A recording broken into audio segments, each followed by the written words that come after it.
Your father said it's fine, my mother continued casually, like she was announcing a dinner reservation. We'll arrive tomorrow morning.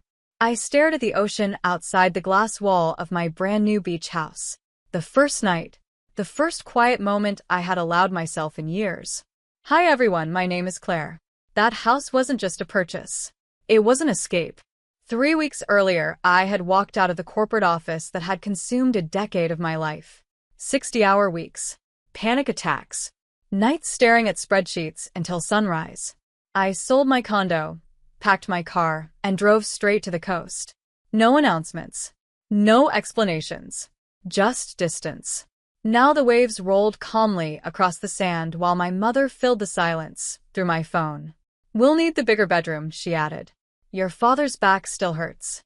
My grip tightened on the phone. You're moving in? I asked.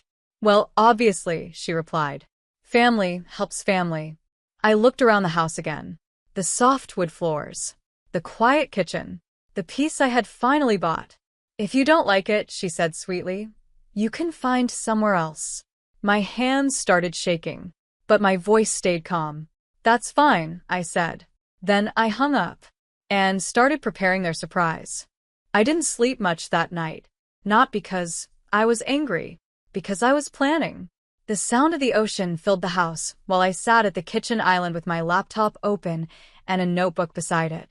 My parents had always believed something about me, that I would eventually give in, that if they pushed hard enough, guilt would make me surrender whatever I had built. It had worked for years, but this house wasn't something I inherited. It wasn't something they helped me buy. It was something I earned after 10 years of exhaustion and quiet sacrifices they never noticed. And I had no intention of losing it the first night I owned it.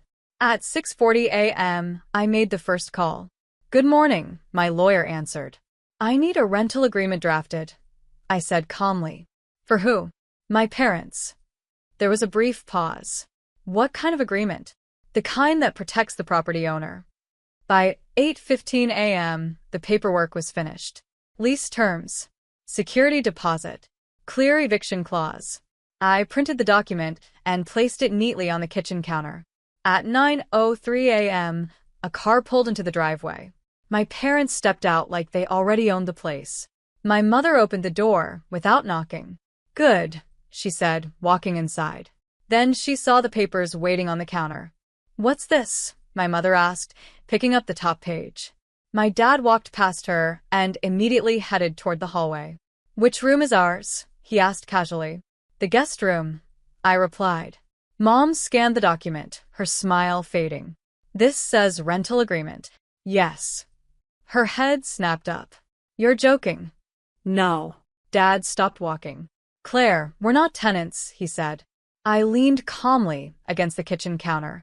You are if you're living here. Mom dropped the paper like it was offensive. You don't charge family rent. You don't take someone's house either. Dad crossed his arms. Your mother explained the situation. Yes, I said. She did. And that's why the paperwork exists. Mom laughed sharply. You seriously expect us to pay to live in your house? No, I corrected. I expect you to respect it. She slid the papers back toward me. This is ridiculous. That's fine, I said. Dad frowned. What does that mean? It means you don't have to sign. Mom smirked again, thinking she had won. Good, she said. We won't. I nodded once. Then you won't be staying. The silence that followed was heavy, because for the first time in my life, my parents realized something. They weren't in control anymore. My mother stared at me like I had just spoken a foreign language. Excuse me, she said slowly. You heard me, I replied calmly. Dad stepped forward. Claire, this isn't how families behave. I folded my hands on the counter. Moving into someone's house without asking isn't either. Mom shook her head. You're being dramatic again. That word again. Dramatic. The same label they used every time I refused to quietly accept their decisions. Dad, tried a softer tone. You bought a big house. We assumed you'd want us here. I didn't. Mom scoffed. Your father already told people we were moving to the coast. That sounds like something he should correct. Her expression hardened. You wouldn't throw your parents out.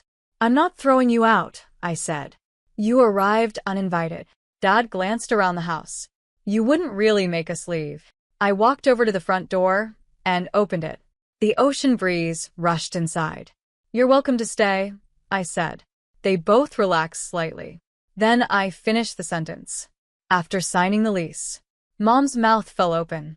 You're unbelievable. I shrugged lightly. No, I replied. I'm finally clear. My mother picked up the lease again like it might change if she stared hard enough. $2,000 a month? She said sharply. It's a beach house, I replied.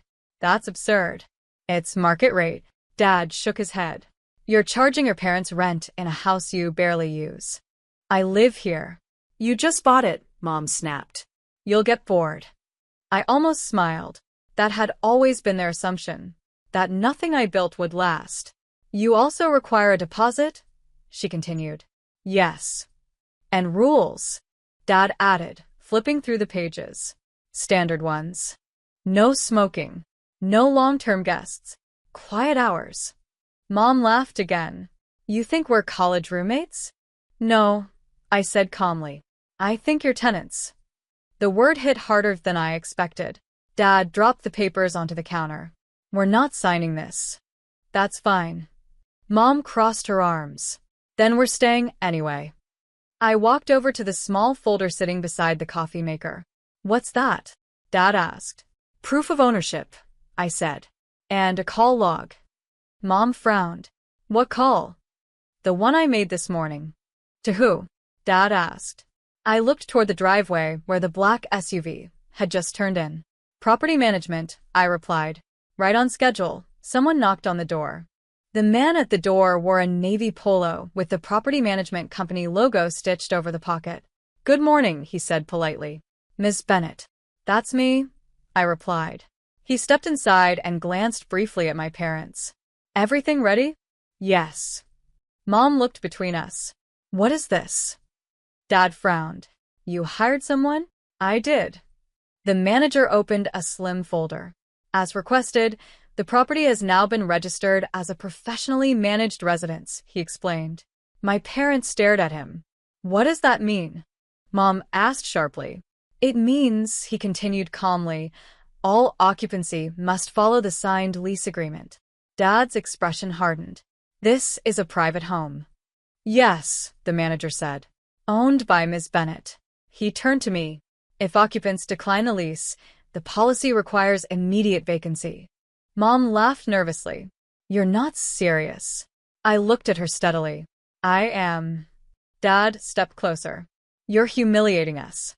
No, I replied quietly. I'm protecting my home. The manager checked his watch. I'll give everyone a few minutes to decide. Mom turned back to me. You'd really do this to your parents? I thought about the phone call the night before. If you don't like it, you can find somewhere else. I held her gaze calmly. Yes. The room stayed silent. Not the uncomfortable silence I grew up with, the one where everyone waited for me to apologize. This one was different, because I wasn't apologizing. My mother looked at the property manager like he might suddenly disappear if she ignored him long enough. Dad spoke first.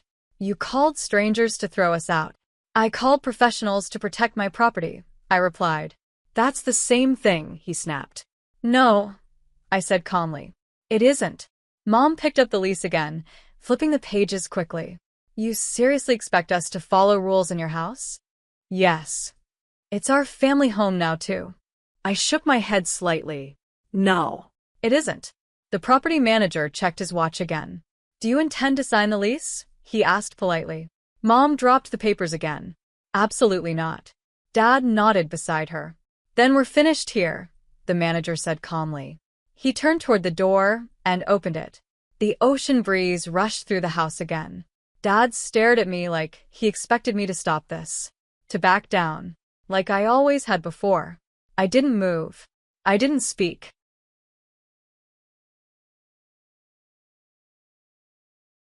My parents stood there a moment longer, waiting for me to crack. I didn't.